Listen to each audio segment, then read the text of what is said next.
Well, that game is already on tons of gamers' wish lists, and we are lucky enough to talk with one of its creators right now. Hi, Giacomo. So Hi. Congrats on Batora Lost Heaven. Tell us a little bit about it. What kind of game can we expect?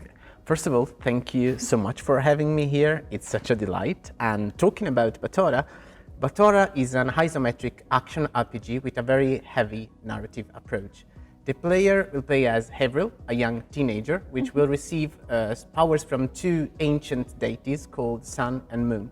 Sun and Moon are connected to two kinds of powers, which is physical, sun, so orange, and violet or purple, which is the mental powers of Moon. The mission of Hevril is to save Earth from a mysterious catastrophe which made the Earth almost collapse on itself.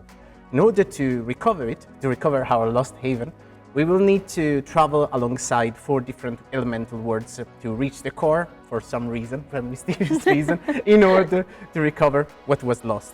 The peculiar side of the game is that everything is about balance and everything is about duality inside the game, even the combat.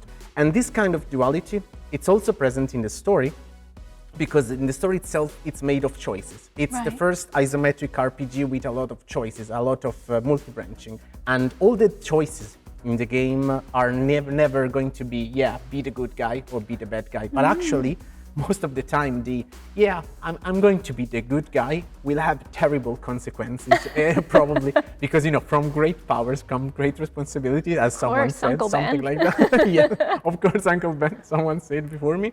And the fun factor is that actually the choices that you make will change, the story, but also some of the missions that you play. For example, some of the puzzles will change, the environment will change, the character and who lives and who dies, of course, will change. And, initially the game is very cheerful, very colorful, because we have a very beautiful retro sci-fi that takes inspiration from the 50s kind of art. Gorgeous. And initially it looks like a very, kind and beautiful game, we are a naive girl that gets their superpowers, but soon she will discover that, playing God is never a good thing. Nah. And that's Batora in a nutshell. So before Batora, Stormind Games worked on 2 horror adventures, obviously the Remothered series.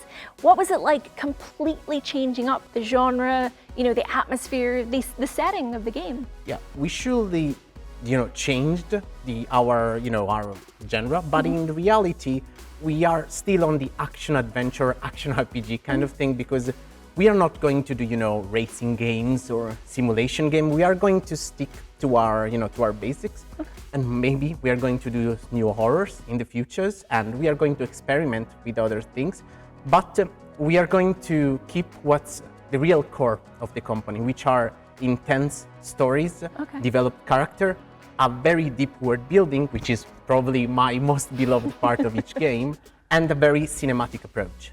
So, Batora Lost Heaven still doesn't have an exact release date. Can you tell us anything else? Are we gonna get it before autumn? No, sadly. Okay, I can't tell you the exact date, but I can tell you that the game will come out this fall, of course. Okay. And very soon we are going to announce the actual official date. Okay, we like the sound of that. That's good. Thanks, Giacomo. Thank and you. Keep up the good work with Batora Lost Heaven. I am very, very excited.